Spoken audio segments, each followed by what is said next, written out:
Assalamualaikum dan hai kepada semua pencatur. Untuk video kali ini saya nak bawa anda semua melihat satu game yang telah dimainkan oleh dua orang Grandmaster yang cukup hebat. Kita ada seorang yang sangat muda dan seorang lagi pula merupakan seorang legenda dalam sukan catur.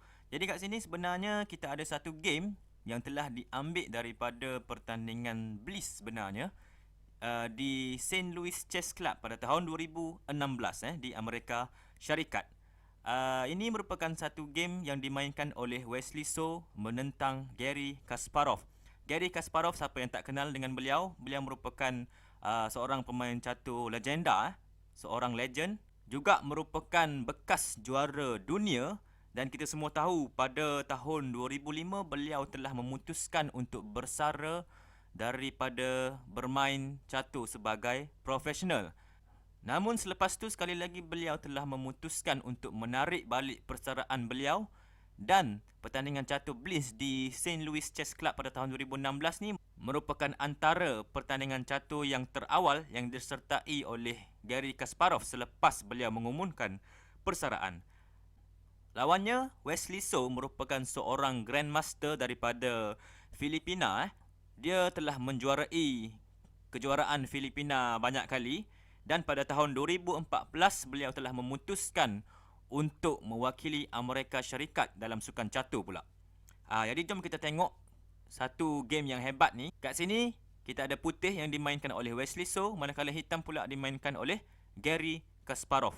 Jadi Wesley So telah bermula dengan knight ke F3. Kasparov pula membalas dengan G6. Kita ada E4, Bishop G7, D4, D6, C4, Bishop G4 membuat pin kat situ, Bishop E2 dan seterusnya Knight C6. Jadi di posisi ini seolah-olah menyerupai variasi Rossolimo, Rossolimo variation kat sini. Permainan diteruskan dengan Knight B ke D2.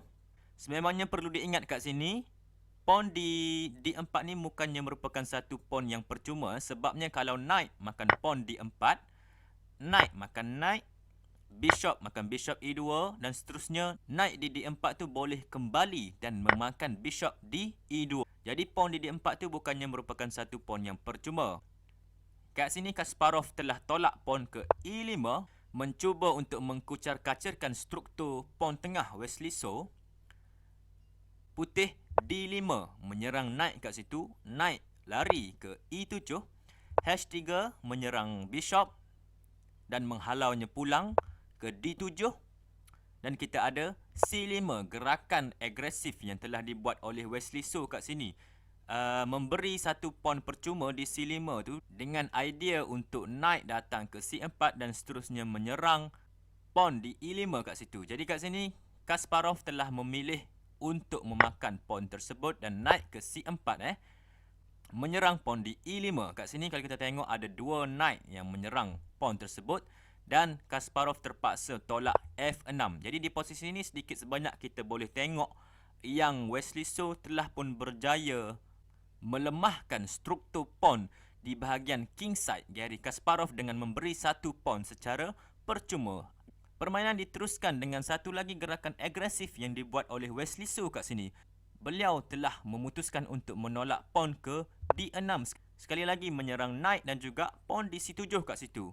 Jadi kat sini sememangnya hitam tak boleh nak makan pawn tersebut sebabnya kalau hitam makan, knight akan makan D6 dengan membuat check. Jadi king terpaksa ke F8 dan kat sini putih boleh bawa queen ke B3 dengan idea untuk checkmate di petak F7 ataupun menyerang pawn di B7 kat situ. Jadi ini merupakan satu serangan yang sangat berbahaya dan semestinya hitam akan mempunyai kesusahan untuk melepaskan diri daripada serangan ni. Oleh sebab itu, Kasparov telah memutuskan untuk melarikan knight tersebut ke C8. Jadi knight E ke C8, putih meneruskan plannya dengan bishop ke E3 menyerang pawn di C5 kat situ. Kita ada B6 mengawal pawn tersebut dan seterusnya Wesley So castling 0-0. Bishop ke C6 menyerang pawn di E4. Pawn makan pawn.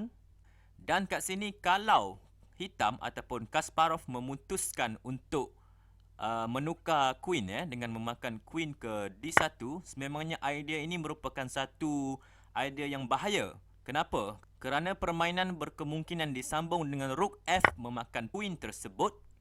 Kalau hitam knight G ke E7 mencuba untuk castling, rook boleh datang ke D8 membuat check, king terpaksa ke F7 dan kat sini putih boleh membuat satu gerakan yang hebat. Korang boleh pause video ni dan cari gerakan tersebut.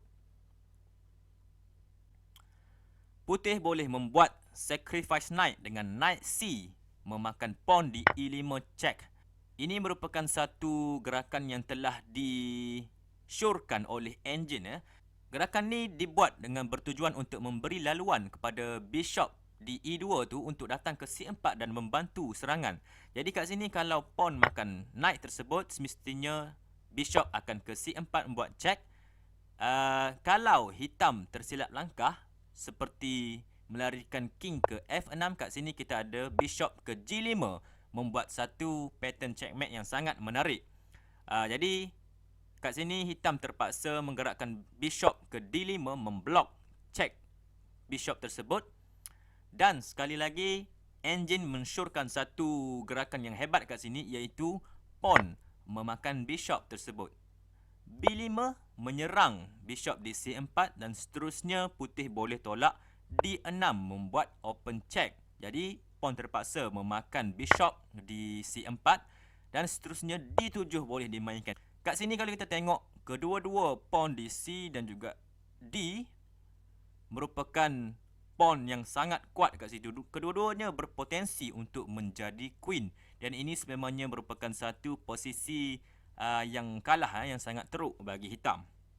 Oleh sebab itu, Kasparov telah memutuskan untuk tidak menukar queen tersebut. Sebaliknya beliau memakan pawn di C7. Jadi queen makan pawn di C7 dan seterusnya kita ada satu lagi gerakan agresif yang dibuat oleh Wesley So, iaitu B4, memberi percuma pawn sekali lagi dengan idea untuk rook datang ke C1 dan seterusnya membuat serangan di file C yang kosong tersebut. Kat sini Kasparov telah makan pawn di B. Rook C1 mengambil open file tersebut.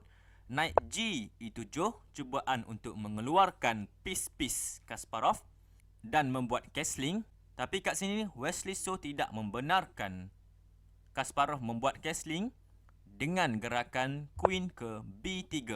Apa jadi kalau hitam castling kat sini? Sememangnya satu gerakan discover check boleh dibuat. Sebagai contoh, knight boleh memakan pawn di B6 dengan idea untuk memakan rook di A8 sambil membuat check kat situ. Jadi ini merupakan satu discover check yang sangat kuat. Oleh sebab itu, gerakan queen B3 ni merupakan satu gerakan yang tidak membenarkan Kasparov untuk castling. Permainan diteruskan dengan H6, putih rook F D1, memanggil satu lagi rooknya ke open file, iaitu di D file. B5 menyerang knight dan kat sini Wesley So membuat satu gerakan yang sangat hebat. Korang boleh pause video ni dan cari gerakan yang ingin dibuat oleh Wesley So. Knight C memakan pawn di E5 membuat satu sacrifice. Kasparov telah memakan knight tersebut dan seterusnya bishop makan pawn di B5 sambil menyerang bishop yang sedang dipin oleh rook di file C tersebut. Jadi kat sini di posisi ini Wesley So telah pun mengorbankan satu knight untuk mendapatkan dua pawn beserta satu serangan yang sangat menarik. Kasparov rook ke B8 menyerang bishop. Bishop lari ke A4. Kita ada queen ke B7 melarikan diri daripada pin rook di C1 sebentar tadi. Namun kat sini sekali lagi Wesley So membuat satu gerakan yang menarik. Sekali lagi korang boleh cuba untuk pause dan cari gerakan yang seterusnya. Rook makan bishop di C6. Ini Wesley So telah membuat satu pertukaran rook dengan bishop kat sini.